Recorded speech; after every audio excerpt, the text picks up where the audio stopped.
Back to work, man.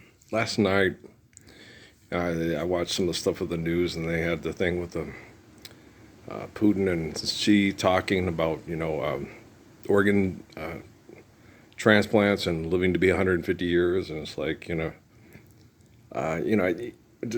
don't even consider the variables. Just look at the scientific community and the economic community, and what's seen as the intellectual or academic community, and the medical any community, and see if there's is there any cohesion? Is there any global unity movement like Judy Krishnamurti we talked about when he was older before he passed away, that 1984. Was it 84 or so when he died? She used to share that video all the time where you was just having heard all this, you as a human being, why don't you change? Right? I don't know if it's safe to assume that this is just a bunch of violent, aggressive, narcissistic people that are clinically insane, that are all fighting to win because of their agendas.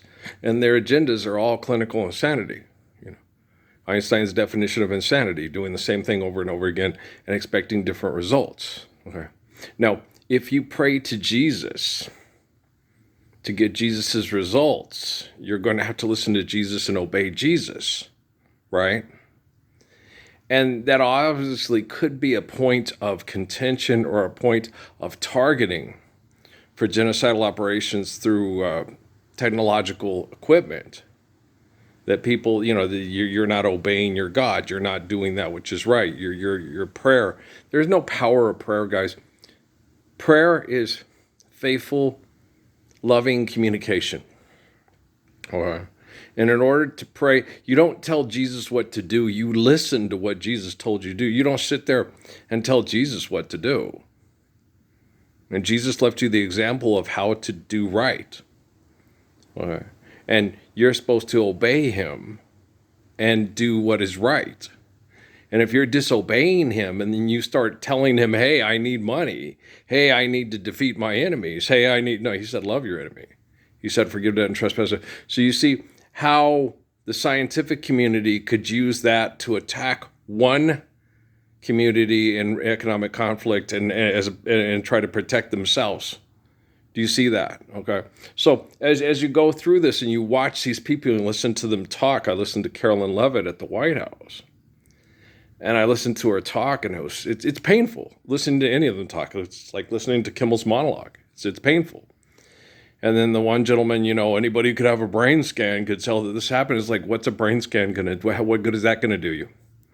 The people that develop brain scans believe money is real and are willing to have an industry that makes lots of money off people dying from toxic, stressful environments. So how do the people giving you a brain scan wager in being the most intelligent people to determine how well the brain is functioning?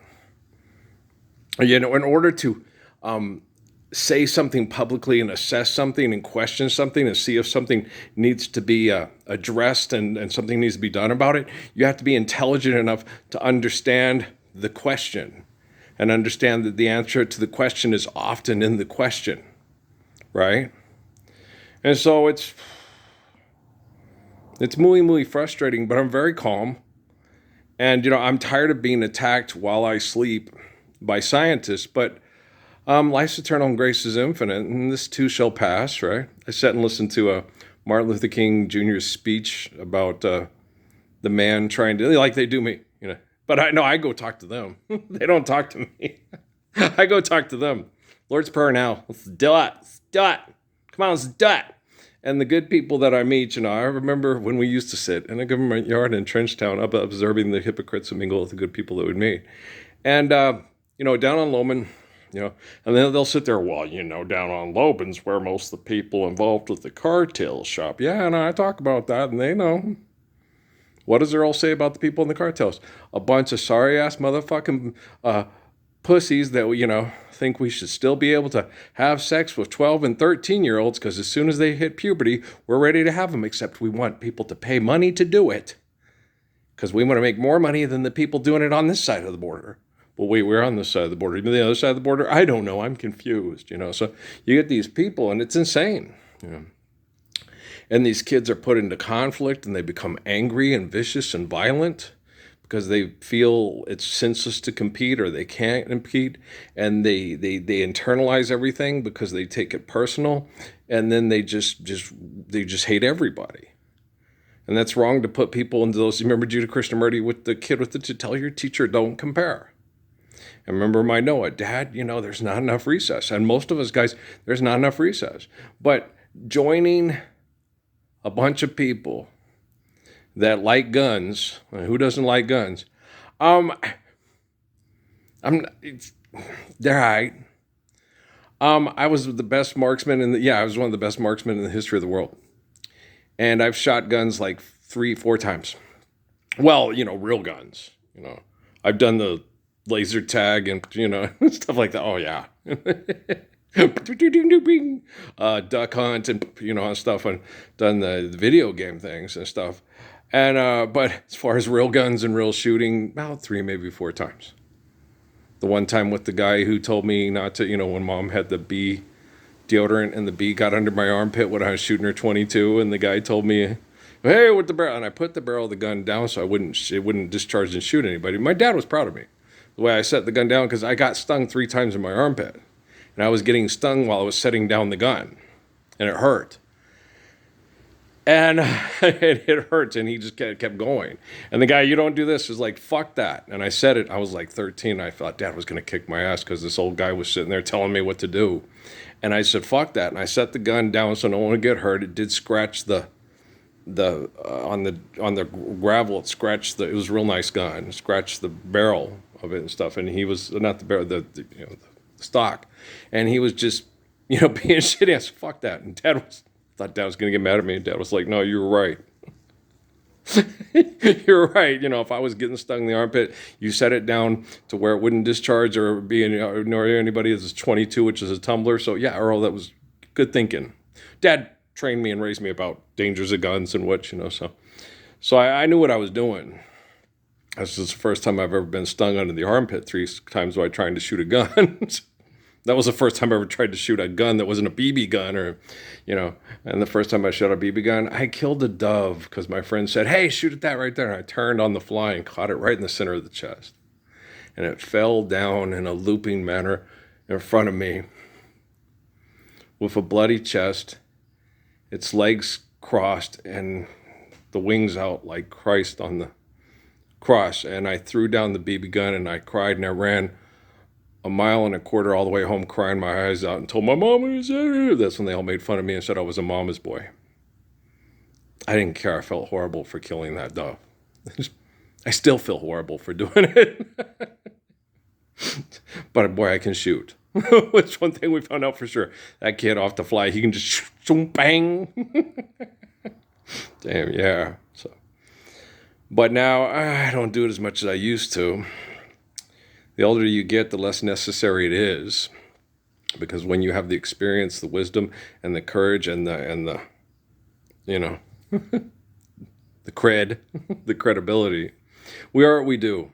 Okay, and if a bunch of people elect to fight and kill over money, and then say, "Hey, you be the head of our fight and kill over money club," you might want to reassess and reevaluate your perception and where you're at and where the scientific community is at, where the philanthropy, where all these communities are at and what they're up to and what they're capable of doing to you. What's it done? Disputed truth, do. Smiling faces sometimes pretend to be your friend. Smiling faces, so no traces of the evil that lurks within. No, they show 20 of places. You showing up at a place and doing business, it's evil. You denying the Lord's Prayer and telling Jesus what to do over money, evil. So there's plenty of traces. It's not like it's sneaking up on you, sorry, stupid ass. Hello, McBurger, McFly. Okay. So don't be paranoid and say, "All these people are out to get me." Well, naturally, of course, they're just like you. They'll do anything to keep making a buck for the fuck.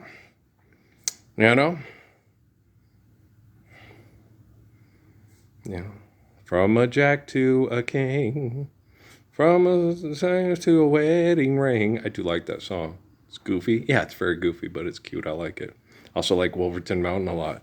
And the first, no, I didn't first, no, I'd heard it before, and then I heard Nat King Cole sing. Is, oh God, he has such a good voice. But I like the original better. Oh, they say don't go on Wolverton Mountain, even though he sounds like the cartoon character, the wolf, So I'm like, yeah, he does sound like that character. Well, I can't remember what cartoon they're from, but the one who's the wolf that. So, but it's a good song. Anybody else like Wolverton Mountain? I don't care about Clifton Clowers. You believe that dude? I believe that he likes the girl up on Wolverton Mountain, and he ain't afraid of Clifton Clowers. He's gonna kill him. He's gonna try to get her tender lips that are sweeter than honey. And Wolverton Mountain protects her there. The birds and the bees tell Clifton Clowers. If a stranger should wander near, I'm going to take my chances and climb his mountain. I do like that song. It's goofy. Most songs are. Most songs are. I'm just kidding around. No, there's like when I was growing up and it was a more innocent time. Whitfield. Wait, I don't know what was his name. I forgot the two writers that did for Rolls Royce. Wishing on a Star. Ooh boy. Remember, let me be the first to know. You're my world, girl. Um, uh, they have other good songs like that too. Linda Creed songs.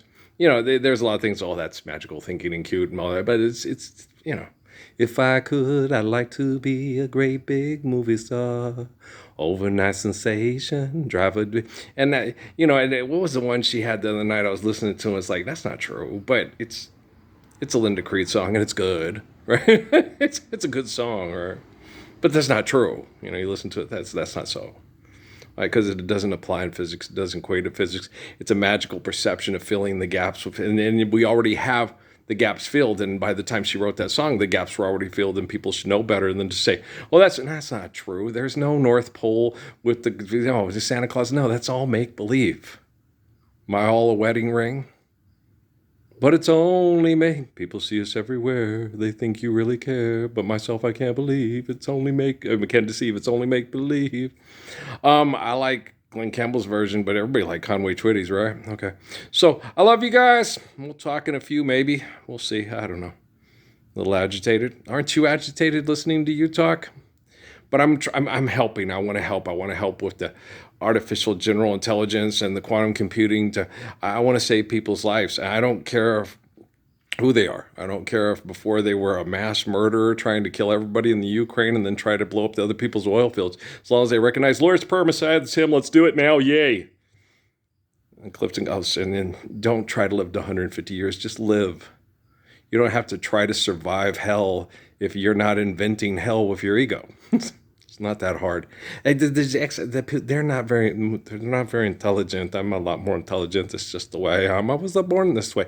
And then like with Melinda's poster that she got me when I was 9 or 10 with the monkey on it leaning back, I'm too smart to study and too cute to care. But she knew me. She knew her brother.